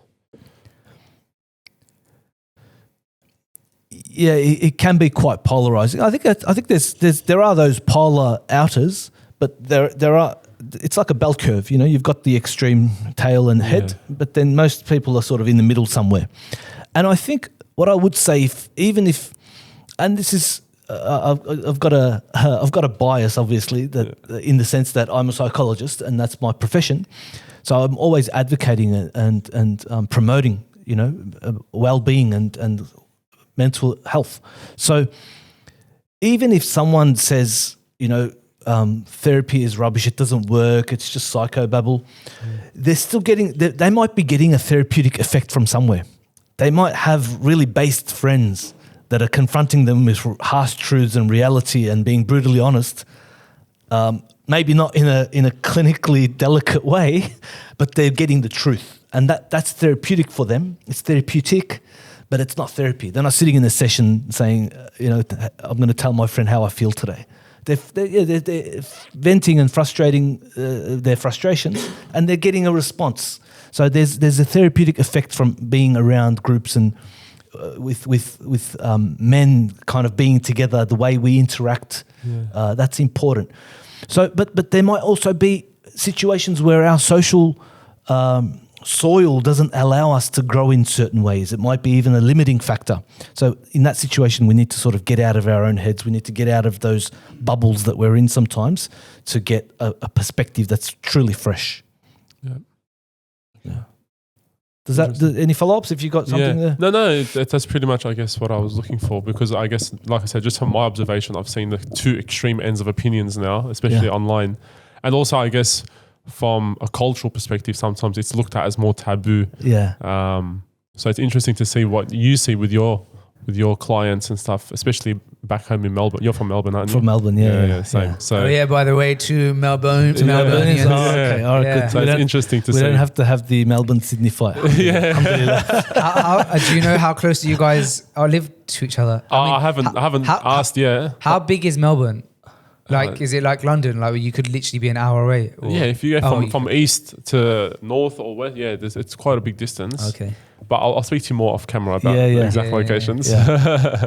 But, you know, interestingly, just on the You'll other... give him your 3 words. Do you know about 3 words? What's the 3 words? Have you come across the 3 words app? No. What? Do you know about 3 words app? Where are you someone? Nah. Oh. There's an app called something like, I imagine it still exists, but when I was in London, it's called like My 3 Words or the 3 Words or something. And it's basically I think it's like square meter in the world has 3 words in this app. And it's 3 randomized words. So it could be like microphone, floor, cup. Yeah. Right. But microphone, floor, cup actually is a specific, I think it's literally a square meter or 2 square meter pinpoint location in the world. And you can use it if you call the police. If you have the app, you could literally just say those 3 words and the police would know, like this square that I'm sat in, the police would know with those 3 words, they could locate me. And so it's an app called 3 Words. Wow, how interesting. It's like a mnemonic of GPS coordinates almost. Yeah, but it's like, it doesn't detect, like, as in you can... let me see if it still exists. So I downloaded it but never used it. Yeah. It's called What 3 Words. Okay. Find any 3 meter square in the world. And so that's like how it comes up, like 3 words. Like so this one says visual.radio.daisy. Yeah, that's what it is. It's a URL. I was just going to, Yeah. And, but it's used, right? Like I remember in the UK, you could actually say those 3 words to the police, or if you want to hike or something like that. So it's quite useful. I was saying you could give him your 3 words. Kareem had a question. Kareem has a question. The man from Spain. MashaAllah. Ahlan wa sahlan. And while you're doing that, just very quickly, it's interesting that I'm thinking of some people. We won't mention names for unless we need to. But there are content creators that are most vociferous and anti-therapy, but some of their greatest content comes from filming with therapists. Oh, really? Right? That's a good point. Yeah, it's interesting. Like they use their antagonism. They're probably just doing it for content. That's fine. They also, I've noticed, they use it for debating, like also sharing those opposing opinions with them. Yeah. So they'll get that therapist and be like, "This is why I think it's not needed," and then they'll say their reasons Right, as well. Because right. I've seen if it's the same video you're referring to, then yeah. And sometimes it's just viral to feed the algorithm. Yeah, something yeah, outlandish. That's true. Yeah. It gets views. To come definitely. out and say, everyone's saying down. All right, I'm going to say up. Yeah, that's very true. Yeah. So it kind of helps ruffle feathers. It kind of kicks up the dust a little bit occasionally. Gets you out of monotone content sometimes. So it's useful. It's monetizable.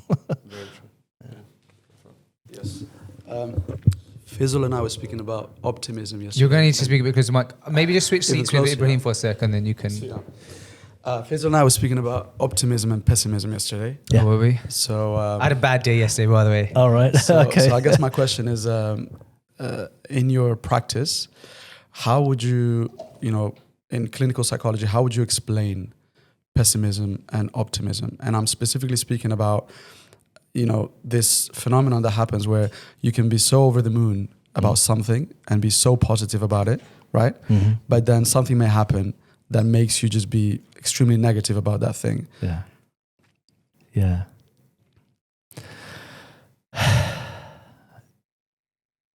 It's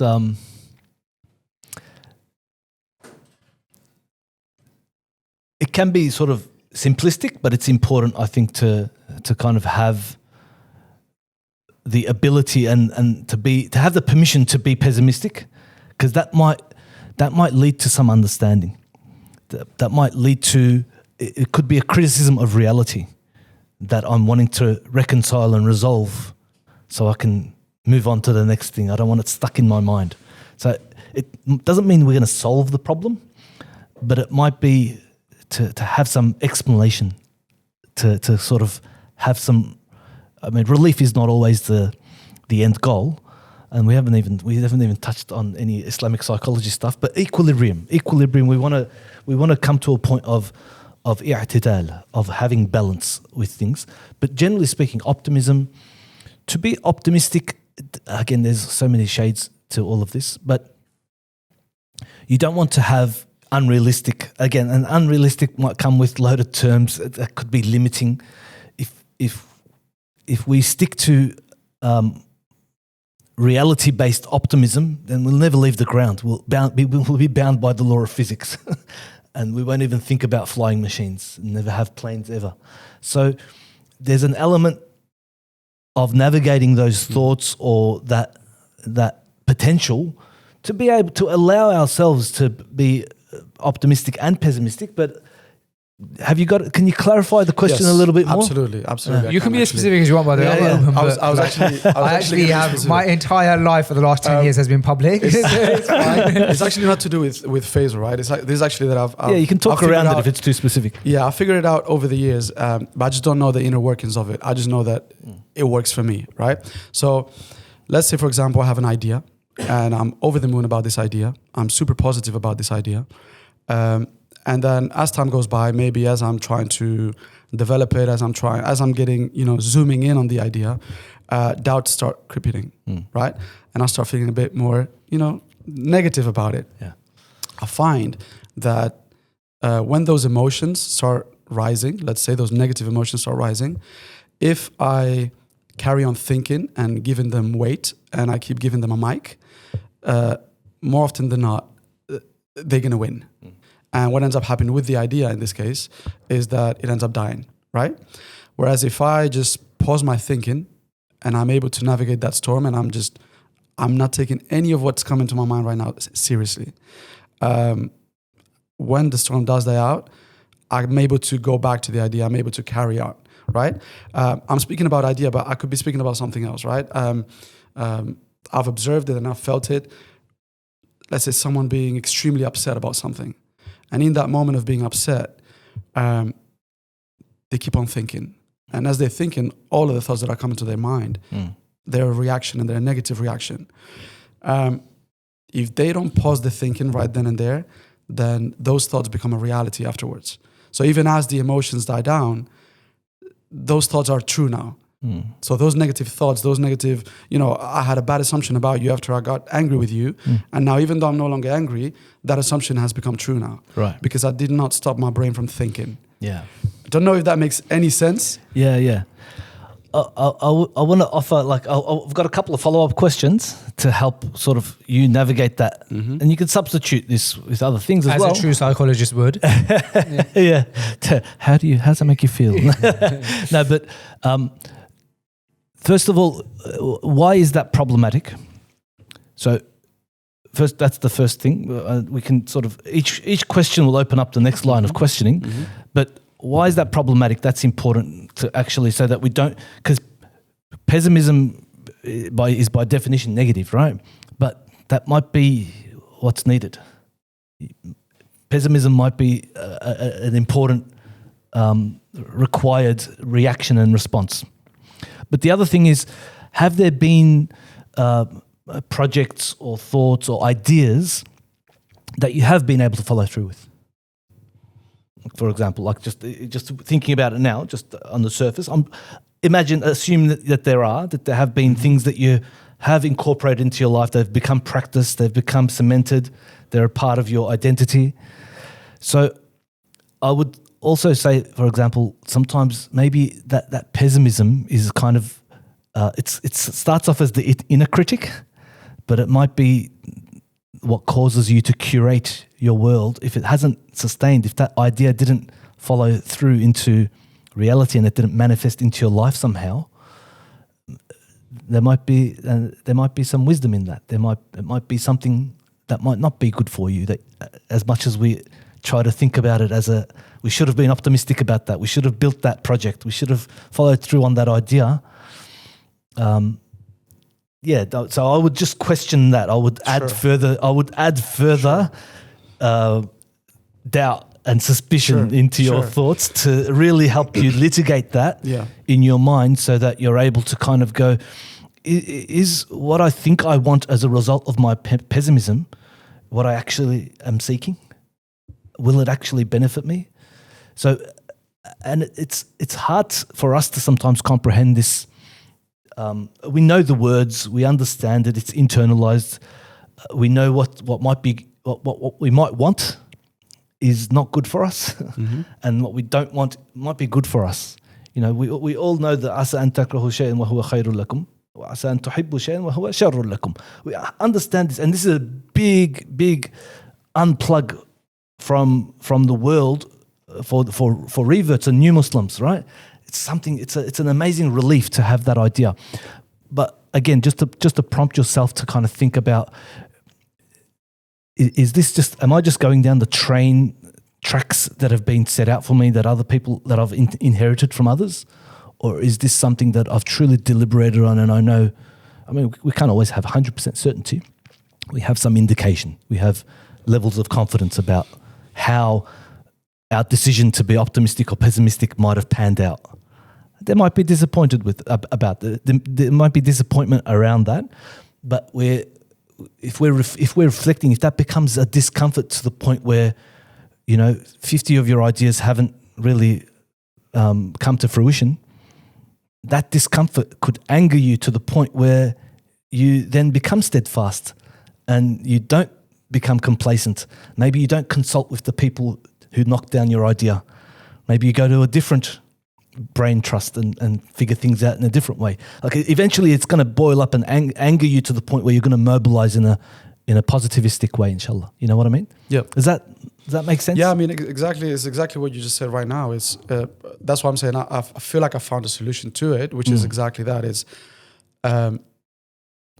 understanding that, for me specifically, that pessimism has no place. Like I'd rather be biased towards delusion, right, and towards optimism, right, because I'm gonna end up winning in the long run, just because I'm so critical, right?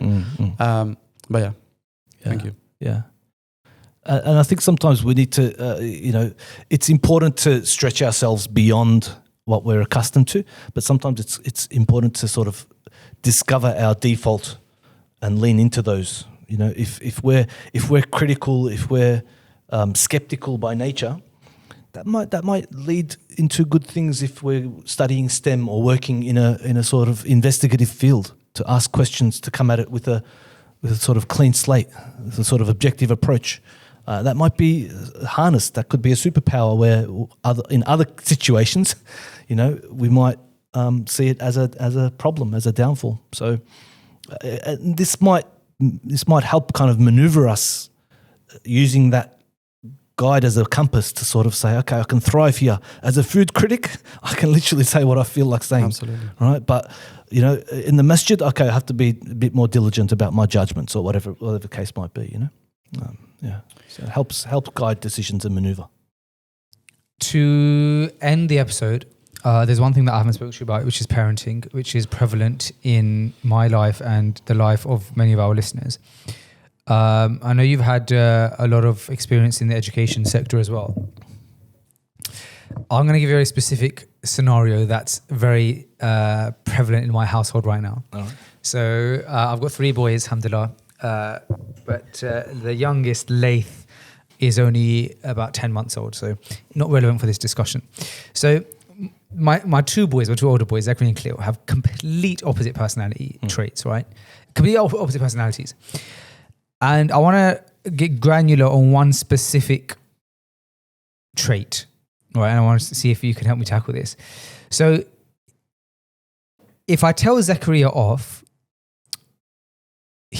let's give an example of, let's say he has something in his hand that he shouldn't have, right? Yeah. I don't know, my spanner or something. Right. Like, oh, you can't, that could hurt you, give that, even though you're playing with it, can you give it back? He might be like, oh, but I want to play with it. But I'm like, Zachariah, I've asked you to give it to me. He'll instantly give it to me. Right. Khalil, on the other hand, the more strict you are, the more his defense goes up. And he's like, default is like, no. I'm like, I always be doing Wi-Fi. I'm like, I don't understand how to manage Khalil, because they both been brought up in the same way, but they have complete, there's nature and nurture, I guess, right? But like you can see that their DNA is different. They just, and actually, you can see, I won't say who is who, but you can see one of the boys has the exact personality of the mum, and one of them has the exact same personality of the dad, as in me and my wife. And you can see in the smallest ways you see those personality traits, right? And so, yeah, the question is that defensive block that goes up, I suppose how to manage it, right? I have noticed that one of the things that works with Khalil is almost like distracting him and then laughing with him about something, softening him, and then convincing him. Yeah. Whereas Zachary, you just need to say it. Yeah. So let's say, for example, even today I was dropping him to school, and in the morning before school, he has a Quran class. So I dropped him in his Quran class and he was like, I don't want to go in. And again, in that scenario, I could say to Zachariah, enough playing now, you need to go in. And he'll be like, okay, Dad said, kind of thing, so he'll go in. But clearly that won't work. He'll stand his ground, and he literally will like be grounded, right? So like he won't move into the classroom. I wouldn't put it physically. This guy becomes like 80 kilos, like if I try. But then, so there's like, it's like quicksand. Like the more you go in, the harder it becomes. So then when I got down to his level, and I said to him, Cleo, how about when we go home later today, when I drop you home, we'll play catch with the tennis ball, just me and you. How's that sound? And he starts smiling. He's like, yeah. I'm like, all right, go inside. And then he goes inside. It's like, what? But it's like, so I just want to understand that. Like, why is one so defensive and the other one so accepting of the... By the way, they also have like traits in their personality where like Zachary is a little bit more scared of everything, whereas Khalil is a little bit more fearless. You can go upstairs and grab something in the dark, and he's scared. Zachariah might be like, "Can you come upstairs with me?" Or Zachariah likes the door when he goes to the toilet to be a little bit ajar so that he can still hear us and see us. Whereas Khalil's like, "Shut the door, I'm in the toilet," right? So they also have like other. You look at Zachariah and like Al-Mubarak is like, trim and proper. Khalil has about 3 or 4 different permanent scars on his forehead from when he's like done front flips and landed on the radiator and stuff. Like, so they have completely different personalities, and there's advantages and disadvantages to both, but specifically on that particular issue. Yeah. I think kids are explorative learners. If we see them as discovering life, some discover life sooner and so they discover it differently. They're testing boundaries. Some figure out those boundaries very quickly, and some it takes them more time to figure out. So one explanation that I can think of is if one child has discovered the boundary of, let's say, my personal space, or that I can make my own decision. If I make my own decision, there's clarity. If I can decide, then I can do that. If they feel like they've got the freedom. If the other child is thinking, I need to consult, I need to get buy-in, I need to ask for permission. If their decision-making process is more consultative as opposed to autonomous, the autonomous child's going to need a more flexible parenting approach, because if you intervene, it's going to be a violation of their civil liberties. Yeah, that's what it feels like. But then you also don't want to, because they know the law, they know the boundary, they've discovered that part of the map. Whereas the other child is kind of still moseying, they're kind of still discovering, still experiencing. But then it feels like you're being unjust because you're parenting in 2 different ways, a little bit. But that's what justice is. That's not equality. That's equity. That's true. He needs 3 carrots. He needs 7 carrots. That's okay. There's the inequality is just. That's correct. Yeah. So the greasy wheel gets the oil. It's as simple as that. Yeah, that's a good point. And it's important as well to teach that as well, so that it's trained out of them. They don't have this. It's not fair. It might not be fair, but they need to learn to define that. Right. Even if they don't like it, even if they kick sand on their way away from you and say, "Yeah, I get it, but I still don't have my ice cream." He's got 2. Yeah, because he's got a bigger stomach, or he kicked two extra goals, or whatever it might be. You know, the idea is for them to understand about merit and meritocracy. That's very useful. I still feel like from a practical steps, I'm after something more like, I want to give the scenario of they come home, they both take their shoes off, their shoes are lying around in the corridor. Yeah. Right, boys, get your shoes, put them away. We don't just leave our shoes on the floor. Zachariah, cool, we'll put your shoes away. Khalil might say like, no, right? Yeah. How do I get him to put his shoes away? Because physically picking them up and moving him and getting to grab it, it's going to make it worse. Yeah. In that practical scenario, maybe I'm asking for too much here, but like, that's what I'm trying to unpick. Yeah. Well, first, you started off talking about parenting, and this could be about the parent, in the sense that it's an educational process for us, and I think any parent will attest. I think I was reading some works recently, and it was saying how parenting makes you more patient. It builds your own resilience. It makes you more primed and weathered to other realities. You learn, it's a different education to life. So take that on board. You might have to accept that this is just the way they are. You might have to have 2 different systems. One's got a basket, and one you just have to figure out some other system. It's a good point though. Okay. It's a good point. The other element is that there might need to be some uniformity, that like, look, this is not how society works. If when you go to whatever, I'm just going to use a caricature. When we're clocking into work, we all have to clock in at the same clock. Yes. Right? We have to punch our cards at this wall clock and walk upstairs. You can't leave a signature somewhere. You can't give the manager a thumbs up from the stairs. You have to follow the structure. Sure. There's rules, and there's mechanisms in society that we just have to follow. We don't have to like it. So that could be a part of that educational process. It could just be repetition. Sometimes rote learning gets a bad rap, because it's repetitive, it's boring, it's monotonous. Yeah, but it's effective. Sure. It's effective. So it might just be, dare I say, we have to break them in. We have to train it.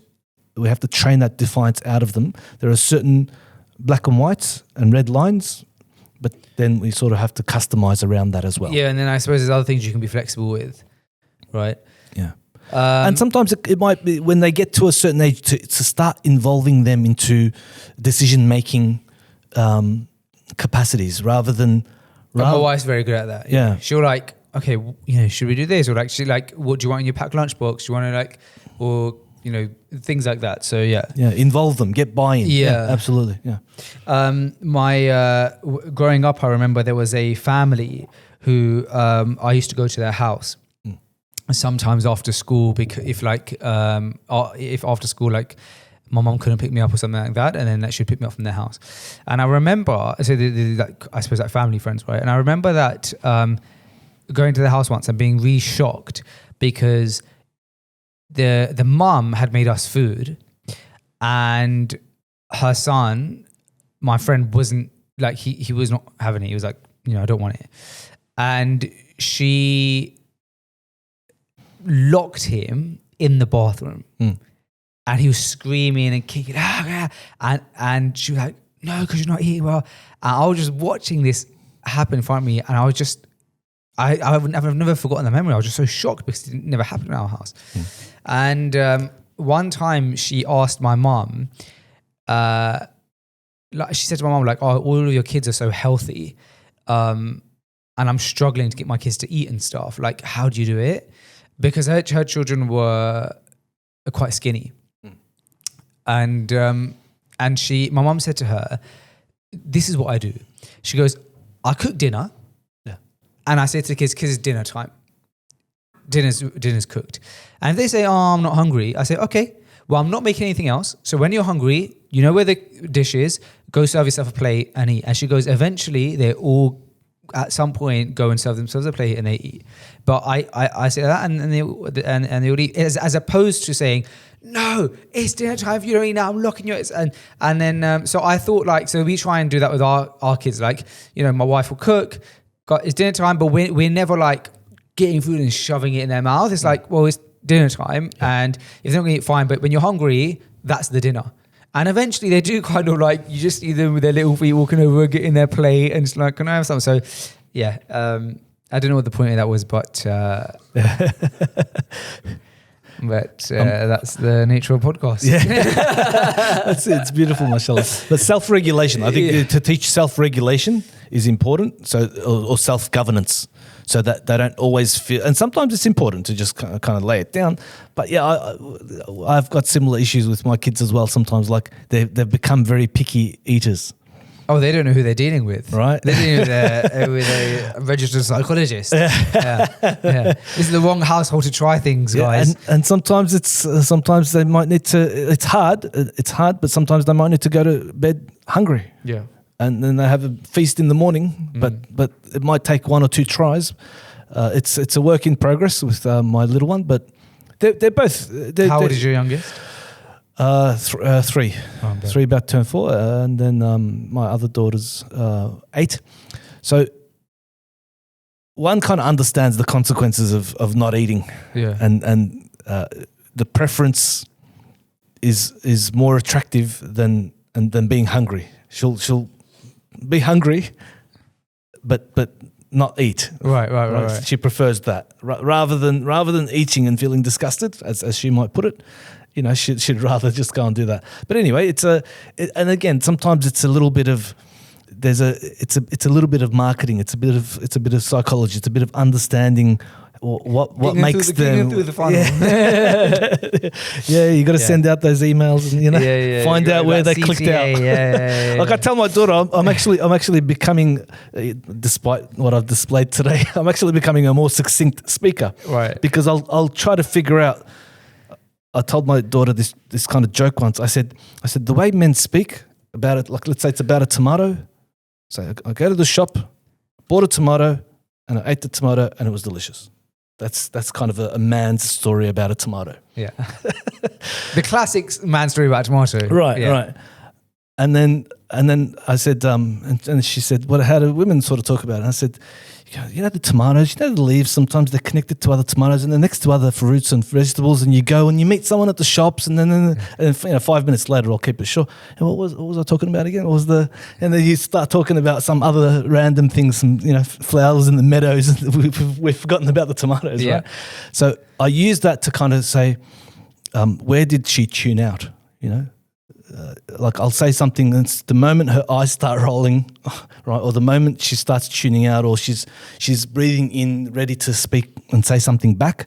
I kind of know, okay, I've got 2 sentences maybe about this issue. This is my window. Yeah. I've got to keep it short. I've got to make it memorable, and and get feedback, because sometimes you think you've made the most profound statement, and it's just.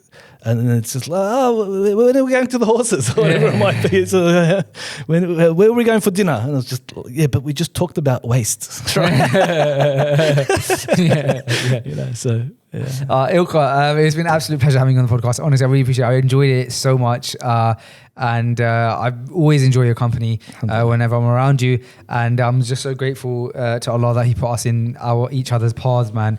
And thank you for giving me so much of your time over in Malaysia as well. I think we just ended up I think we were just introducing ourselves to each other, and then 2 hours later we're the only ones left in the banqueting hall. It's just like deep in life. So I really appreciate that, man. Thank you. Alhamdulillah. Jazakumullah. Thank you so much. Alaikum salam.